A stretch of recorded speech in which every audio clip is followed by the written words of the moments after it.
नमस्कार दोस्तों। तो स्वागत है आपका फिर से मेरे इंडियन रियल पॉडकास्ट चैनल पर। यहाँ हम आपको बताते हैं कि कैसे लोगों के ऊपर ऐसी पैरानॉर्मल एक्टिविटीज़ घटना घटी है जिन्हें वे आज तक अपनी जिंदगी से भूल नहीं पाए। कुछ लोग कहते हैं कि ये घटनाएं होती ही नहीं हैं, पर जिनके साथ ये बीतती हैं वे इन्हें मानते भी हैं और जानते भी हैं। तो ऐसी ही एक घटना के साथ आज की कहानी शुरू करते हैं। ये घटना हमें अली ने भेजी है, जो सहारनपुर के रहने वाले हैं। उनकी उम्र अब लगभग 34 से 35 साल के बीच होगी। अली बताते हैं कि ये घटना उनके और उनके परिवार के साथ साल 2003 में हुई थी। 2003 का समय आपको पता ही होगा दोस्तों, कि न तो ज्यादा बिजली होती थी और न ही ट्रांसपोर्टेशन के इतने साधन हुआ करते थे। रातें आज की तरह जगमगाती नहीं थीं और गांव के रास्ते अंधेरे और सन्नाटे से भरे होते थे।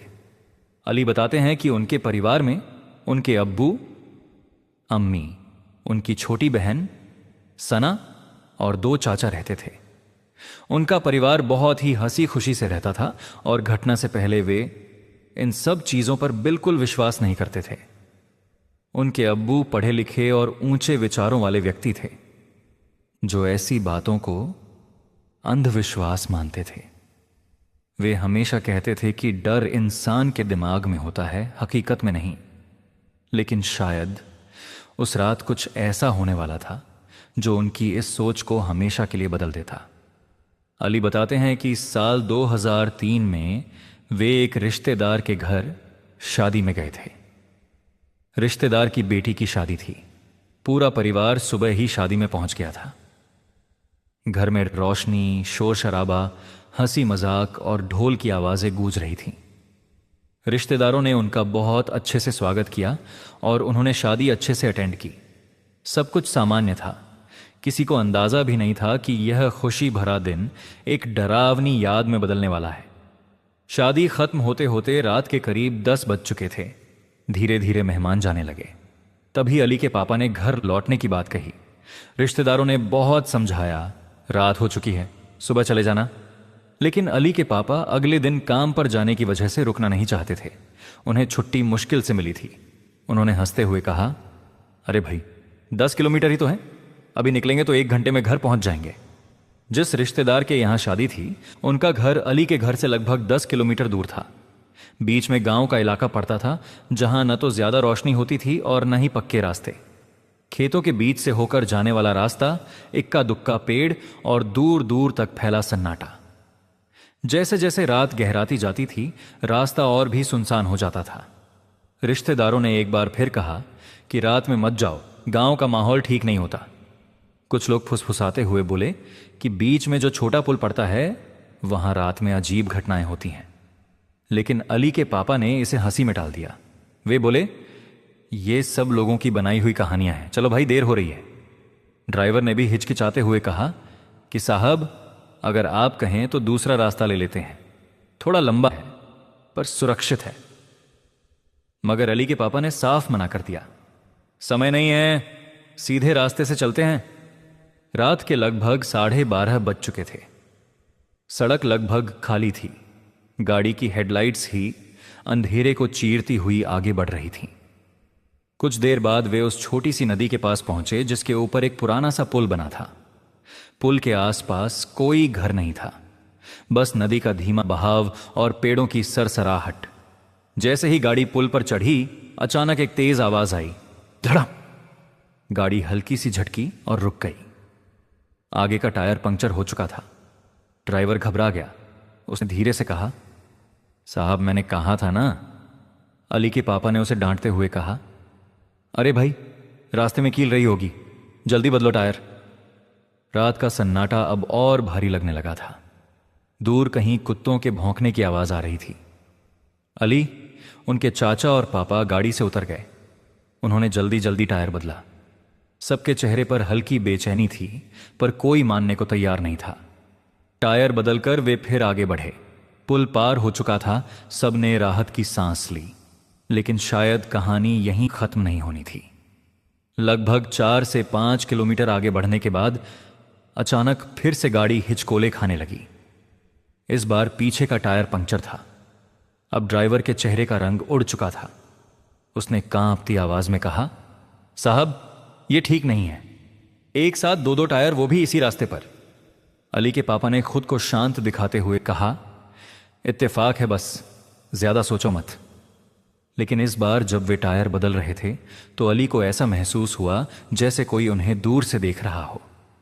उन्होंने अंधेरे में झांक कर देखा, पर वहां कुछ नहीं था, बस खेत, पेड़ और काली रात।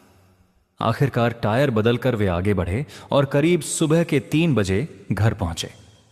सब बेहद थके हुए थे। किसी ने ज्यादा बात नहीं की। सब अपने अपने कमरे में जाकर सो गए। अगले दिन सब सामान्य था। अली के पापा और चाचा काम पर चले गए। अम्मी घर पर थीं। अली कॉलेज चले गए और उनकी छोटी बहन सना स्कूल। दोपहर के करीब जब सना स्कूल से वापस आई तो घर के बाहर सब सामान्य लग रहा था। उसने दरवाजा खोला। जैसे ही वह अंदर दाखिल हुई, उसे एक अजीब सी ठंडक महसूस हुई। घर में हल्की सी खामोशी थी। दरवाजे के बाईं तरफ सीढ़ियां थीं जो ऊपर किचन की तरफ जाती थीं। जैसे ही सना ने दरवाजा बंद किया और सीढ़ियों की तरफ देखा, उसका दिल धड़कना जैसे रुक गया। सीढ़ियों पर आधे अंधेरे में उसे एक काली आकृति खड़ी दिखाई दी। वह इंसान जैसी थी, लेकिन उसका चेहरा साफ नहीं दिख रहा था, बस एक साया, स्थिर, चुप। और उसे घूरता हुआ सना के हाथ से उसका बैग गिर गया। उसका गला सूख गया।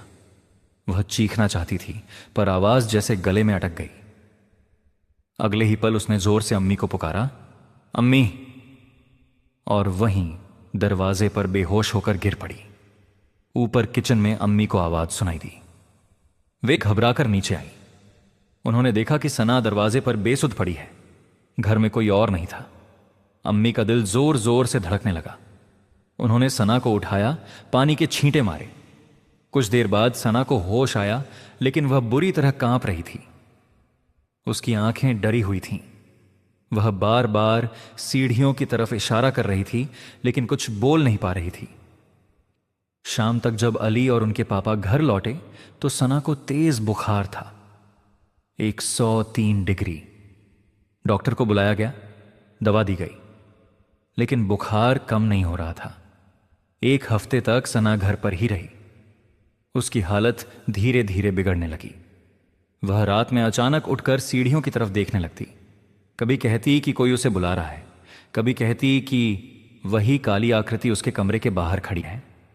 परिवार समझ नहीं पा रहा था कि यह सिर्फ डर है या कुछ और। अली के पापा, जो कभी इन बातों पर विश्वास नहीं करते थे, अब खुद बेचैन रहने लगे थे। उन्हें याद आने लगा कि उसी पुल पर 2-2 टायर पंक्चर हुए थे। ड्राइवर की बातें, रिश्तेदारों की चेतावनी। क्या उस रात वे सच में कुछ अपने पहले जैसा नहीं रहा था? हर रात एक अजीब सी खामोशी घर को घेर लेती। सीढ़ियां जो कभी सामान्य थीं, अब सबको डराने लगी थीं। अली बताते हैं कि उस हफ्ते के बाद सना का बुखार तो धीरे धीरे कम हुआ, लेकिन उसकी हालत पूरी तरह ठीक नहीं हुई। वह पहले जैसी चंचल और हंसमुख लड़की नहीं रही। वह अक्सर चुप रहने लगी। उसकी नजरें बार बार सीढ़ियों की तरफ चली जाती। अगर कोई उससे पूछता कि क्या हुआ, तो वह बस इतना कहती, वो फिर आएगा। पहले तो सबने इसे डर और वहम समझा। डॉक्टर ने कहा कि शायद सदमे की वजह से ऐसा हो रहा है, लेकिन कुछ बातें ऐसी होने लगीं जिन्हें समझाना मुश्किल था। एक रात करीब 1:30 बजे अम्मी की आंख अचानक खुली। उन्हें लगा जैसे ऊपर किचन में कोई बर्तन खिसक आ रहा हो। पहले तो उन्होंने सोचा कि बिल्ली होगी, लेकिन फिर उन्हें साफ साफ कदमों की आहट सुनाई दी। धीरे धीरे एक एक सीढ़ी उतरते हुए अम्मी का दिल जोर से धड़कने लगा। उन्होंने बिस्तर से उठकर दरवाजा थोड़ा सा खोला। बाहर पूरा अंधेरा था, लेकिन उन्हें ऐसा लगा जैसे कोई अभी अभी सीढ़ियों से उतरकर ड्राइंग रूम की तरफ गया हो। सुबह जब सब उठे तो किचन का सामान अस्त व्यस्त था। एक स्टील का गिलास सीढ़ियों के बीचों बीच पड़ा था। अम्मी ने किसी को कुछ नहीं कहा, लेकिन उनके चेहरे पर डर साफ दिख रहा था। अली बताते हैं कि उसी रात सना अचानक चीखते हुए उठी। वह रो रही थी और कह रही थी, वो सीढ़ियों पर खड़ा है, वही काला साया, वो मुझे देख रहा है। अली और उनके पापा तुरंत उसके कमरे में पहुंचे। लाइट जलाई गई। वहां कोई नहीं था, लेकिन कमरे का तापमान अजीब तरह से ठंडा था। खिड़की बंद थी, पंखा बंद था, फिर भी ठंडी हवा जैसा एहसास हो रहा था। अब पापा भी चुप हो गए थे। वे पहले जैसी हंसी में बात नहीं टाल रहे थे। 2-3 दिन बाद एक और अजीब घटना हुई। अली कॉलेज से लौटे तो उन्होंने देखा कि घर का मुख्य दरवाजा आधा खुला है। अम्मी ऊपर थीं।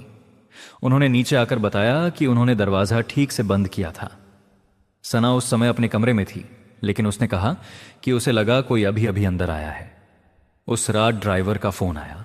उसने बताया कि जिस दिन वे शादी से लौटे थे, उसी रात के बाद से वह भी ठीक नहीं है। उसे बार बार सपना आता है कि पुल पर कोई खड़ा है।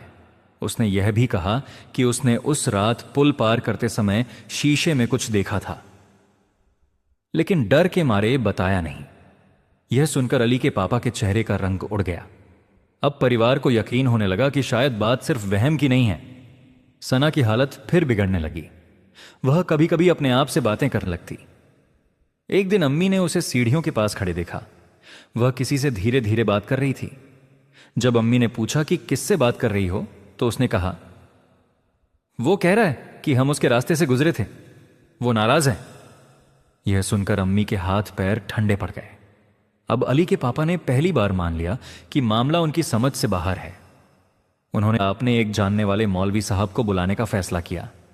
अगले दिन मौलवी साहब घर आए। जैसे ही वे अंदर दाखिल हुए, उन्होंने सीढ़ियों की तरफ देखा और कुछ पल के लिए चुप हो गए। उन्होंने कहा कि घर में एक भारीपन है। उन्होंने पूरे घर में दुआ पढ़ी। सना के कमरे में जाकर उन्होंने उसके सिर पर हाथ रखा। सना अचानक कांपने लगी। उसकी आवाज बदल गई। उसने आंखें बंद करके कहा, ये मेरी है, तू यहां से चला जा। मौलवी साहब ने तेज आवाज में दुआ पढ़नी शुरू की। घर का माहौल भारी हो गया। अली बताते हैं कि उस समय उन्हें लगा जैसे दीवारों से हल्की हल्की खरोंचने की आवाज आ रही हो। करीब आधे घंटे तक दुआ चलती रही। फिर अचानक सना शांत हो गई। उसका शरीर ढीला पड़ गया। मौलवी साहब ने कहा कि शायद वह चीज उसी पुल से उनके साथ आई है। उन्होंने सख्त हिदायत दी कि उस रास्ते से दोबारा कभी न जाएं और कुछ दिनों तक घर में नियमित दुआ करवाई जाए। उस दिन के बाद कुछ समय तक घर शांत रहा। सना का बुखार पूरी तरह उतर गया। वह धीरे धीरे सामान्य होने लगी। लेकिन अली कहते हैं कि कहानी यहीं खत्म नहीं हुई। करीब 1 महीने बाद एक रात फिर वही आवाजें शुरू हो गईं। सीढ़ियों पर कदमों की आहट, किचन में बर्तनों की हलचल, और इस बार सिर्फ सना ही नहीं, अली ने भी उसे देखा। रात के करीब 2 बजे अली पानी पीने उठे। जैसे ही वे सीढ़ियों के पास पहुंचे, उन्होंने ऊपर की तरफ देखा। सीढ़ियों के आखिरी मोड़ पर एक काली आकृति खड़ी थी, बिल्कुल स्थिर, बिना चेहरा, बिना आवाज, बस उन्हें घूरती हुई। अली का गला सूख गया। उनके पैरों में जैसे जान ही नहीं रही। उन्होंने आंखें मलकर दोबारा देखा और वह साया धीरे धीरे पीछे हटकर अंधेरे में गुम हो गया। उस रात अली ने पहली बार महसूस किया कि कुछ चीजें सच में समझ से परे होती हैं। सुबह जब उन्होंने यह बात अपने पापा को बताई तो घर में सन्नाटा छा गया, क्योंकि अब यह सिर्फ सना की कल्पना नहीं थी, कुछ सच में उनके घर में मौजूद था। अब अली के पापा बहुत ज्यादा परेशान हो जाते हैं और उसी मौलाना के पास जाते हैं जिन्होंने पहले उनके घर में झाड़ फूंक की थी। उस मौलाना ने एक बात उन्हें पहले नहीं बताई थी। जब उनकी बहन को पोजीशन हुआ था और वह बोल रही थी, ये मेरी है, तू यहां से चला जा, तब मौलाना ने सिर्फ इतना कहा था कि ये चीज पुल से आई है और उस पुल पर दोबारा मत जाना। लेकिन उन्होंने यह नहीं बताया था कि वह चीज आखिर थी क्या। अब अली के पापा फिर उनके पास जाते हैं और पूरी बात पूछते हैं। वे कहते हैं, मौलाना जी, मुझे ठीक ठीक बताइए कि क्या हुआ था, वह चीज क्या थी, ताकि मैं इस चीज से अपने घर को बचा सकूं।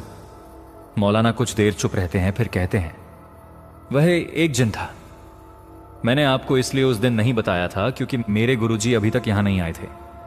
अगर मैं उसी दिन सब सच बता देता तो शायद वह जिन आपकी बेटी के ऊपर पूरी तरह हावी हो जाता। ऐसी चीजों के बारे में जब घर में ज्यादा चर्चा होने लगती है तो उनका असर और बढ़ जाता है। अगर ऐसा हो जाता तो शायद आपकी बेटी बच भी नहीं पाती, हो सकता है उसकी जान ही चली जाती। यह सुनते ही अली के पापा हैरान रह जाते हैं। उनके पैरों तले जमीन खिसक जाती है। वे सारी बातें मौलाना को दोबारा बताते हैं। तब मौलाना कहते हैं कि वह जिन तुम्हारी बेटी के ऊपर है और वह उसी रात आया था जब तुम शादी से लौट रहे थे, क्योंकि तुम्हारी बेटी के बाल खुले थे और उसने इत्र लगाया हुआ था। उसी इत्र की खुशबू से वह जिन तुम्हारी बेटी का आशिक हो गया। यह सुनकर अली के पापा और ज्यादा परेशान हो जाते हैं। उनकी आंखों में आंसू आ जाते हैं।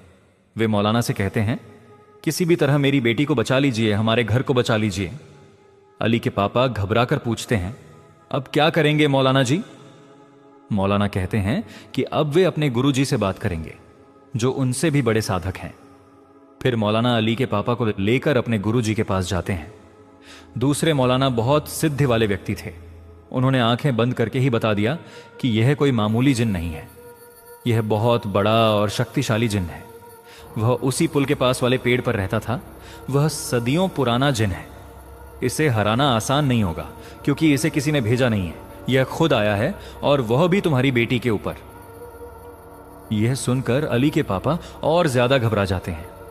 वे हाथ जोड़कर कहते हैं, कुछ भी कीजिए, मेरी बेटी को बचा लीजिए। मौलाना कहते हैं, मैं 1-2 दिन में आपके घर आऊंगा, तब तक आप घर में आयत पढ़ते रहिए। उन्होंने एक बोतल में पानी दिया और कहा कि इस पानी को घर के हर उस कोने में छिड़कते रहें जहां आपको उस जिन की मौजूदगी महसूस हो। अली के पापा घर आकर वैसा ही करते हैं जैसा मौलाना ने बताया था। 2 दिन बाद मौलाना घर आते हैं। जैसे ही मौलाना घर की चौखट पर कदम रखते हैं, सना, जो कई दिनों से बहुत बीमार थी और ठीक से उठ भी नहीं पा रही थी, वह अचानक उठकर खड़ी हो जाती है।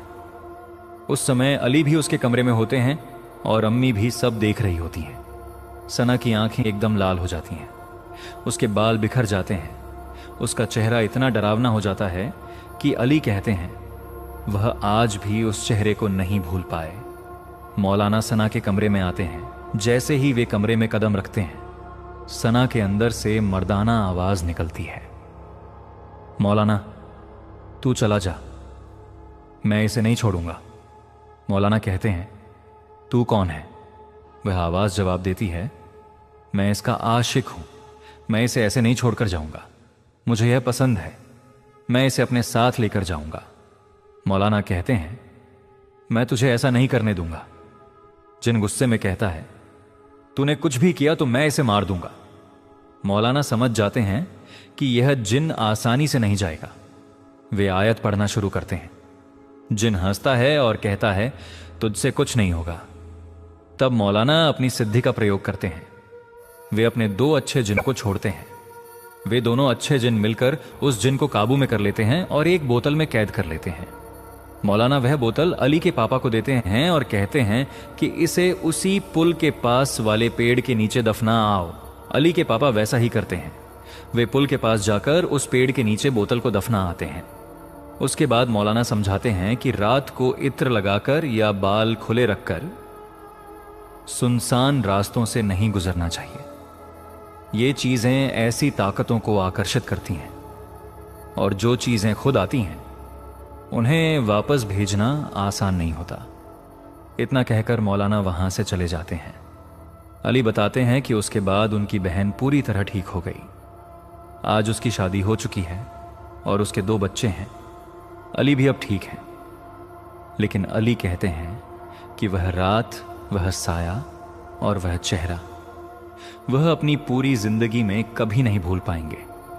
Subscribe to the Indian Real Podcast. Like and share for more horror.